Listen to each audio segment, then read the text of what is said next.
YouTube? It's your boy D. Give you this week's episode of Family and Fiance. Episode I was watching one of the episodes called, I think it was Alexis and Daniel, and it was two different cultures. Basically, it was an episode talking about families, two different cultures and two different religions. Basically, we found that Daniel, I'm gonna call it Daniel. It's not his real name, but it's Daniel. His family's from the Haitian descent, and Alexis, her family is from the African American descent. They both want to get fiancé. If you see the show, you see the premise of the show. Let me just give you, it's two couples that want to get married, but they have to get approval by their family members. They gotta convince each other family members in 3 days about why they should, they should get married to other people, and the families approve. They go ahead with the marriage. If not, it doesn't go through. So basically, Alexis and Daniel are in love, and they drive. They want to get married. Marriage. They look like everything's okay, and everything is fine. And Alexis is she's a good looking woman. She got a head on her shoulders, looks straight, it looks good, whatever. And basically, there's tensions. We found out if it looks good, but the tensions. Her family, especially Alexis' family, especially her grandmother, doesn't approve of Daniel's family, who are Haitians, because she believes that all of them practice voodoo. Basically, at one point they call, the whole, who she deems the whole Haitian community, the people, as voodoo witchcraft, which is like, nah, you know what I mean. So that might be some type of way. She's very judgmental, but she uses her Christianity to be judgmental, as a cover up for her racist judgmental self, right? So basically, and her uncle, that's mainly the grandmother. Her mother, her uncle, doesn't think that Dan would be a good provider. Her mother doesn't really think that Dan is a really good person for her daughter. So they drive out, whatever, and Daniel's father, he doesn't have his mother, but he has her cousin, and his best friends, who don't like her because they feel that she's very controlling. She looks over his phone and checks his passwords and all that, and feels like he's going to cheat on her and all that. She's basically she's very insecure. So that pretty much is the premise. And Tracy is the moderator or the host of the show. She's a psychologist, basically. So basically, she wants Alexa to cook, to get her Dan's good side, is to cook some Haitian food. I never had Haitian food. The Haitian food must look good. I think it's called griot, whatever they call it. It looks good. You know what I'm saying? It looks really good. I will try other cultures' food. I'm starving. You know what I'm saying? I'm just, man, I could eat, boy. I'm trying to get these. You know what I'm saying? Trying to get this down. You know what I'm saying? I'm trying to get my best reduction. You know what I'm saying? Shoot, gotta get these. Get the body toned for the summer. Anyway, now I'm just clowning about. Hey, so basically, and off the bat, Alexa's grandmother is very rude. Didn't welcome Dan's family. Basically saying her, basically call Dan's family wicked people, and she feels like obviously she don't want her granddaughter to get married to Dan's family, because she feels like if they get married, the kids won't get saved, and that's some truth to that. But it's really, you shouldn't judge. You know what I'm saying? Because she has the Bible talking about love. Love does not judge. And love, the fact that it was just like for the whole episode, she rubbed it the wrong way, basically, and Alexis just went along with her. and basically saying, you know, you know. And then one scene, her grandmother was like trying to do some prayer in the closet or whatever, and door opened up. She's talking about, I cast the demons out, whatever, and make it so obvious that she praying. And I'm like, really? And then she, she just act like she doing something. It was like, baby, your heart's not clean, because like you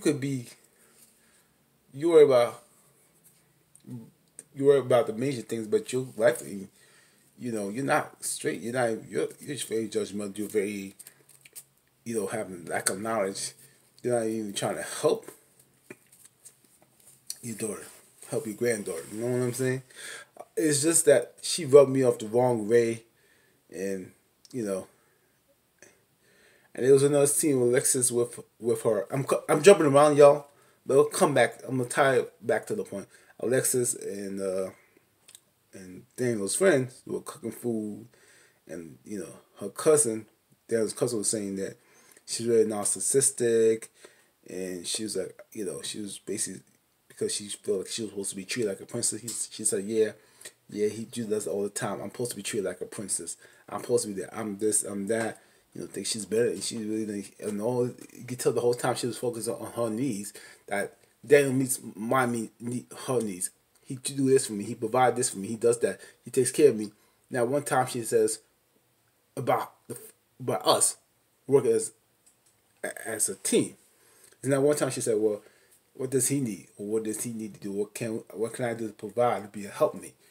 She wasn't a helpmate like the Bible provides, because the Bible says, you go marry your wife or your whatever, you're supposed to be a helpmate, because she has what you need, and he has what she needs.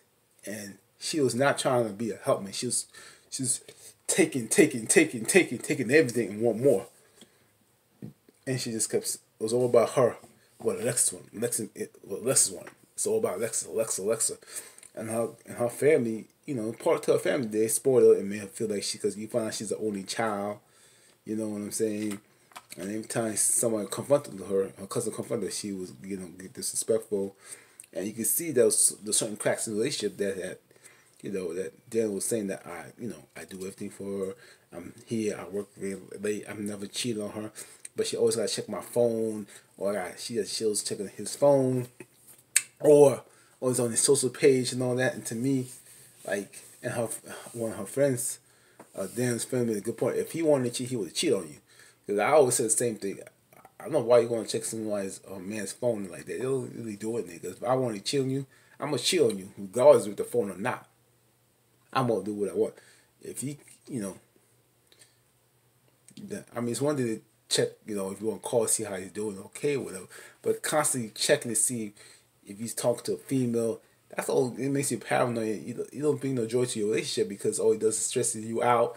It don't make you happy, and you focus so much that you don't even have time to see the actual joys of your relationship. It's like you like you want your relationship to go down. You want to you destroy your own happiness. You gonna be that bitter old, and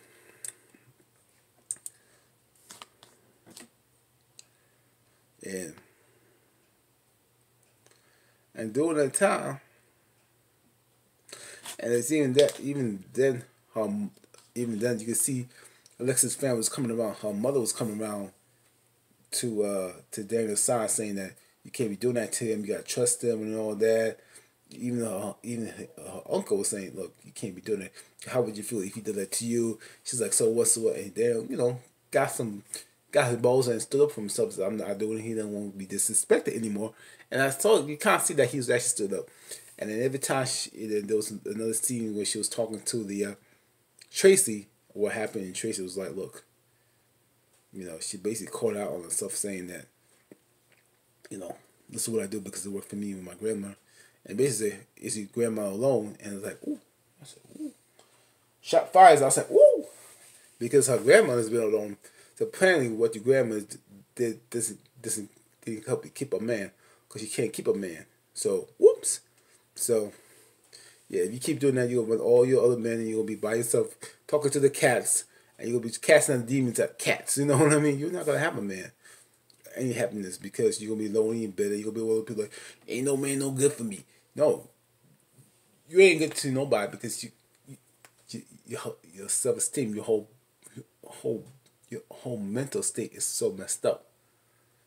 So, and Daniel's been trying to work with her, try to to show up, but I think it was and I could tell like he always felt like he was alone, and his friends were trying to kind of show power, point to him about Alexis' behavior for a long time, but he was like, well, maybe she'll change, maybe she'll change, maybe she'll change, and he just stuck it out. He stuck it out like I can give you a story about purpose of our relationship. Me and my do the next video I talk about my relationships, I'm I was similar to what I was story of how me and Daniel stories the same thing. You know what I'm saying? It was just back and forth, back and forth, back and forth energy, And eventually, towards the end,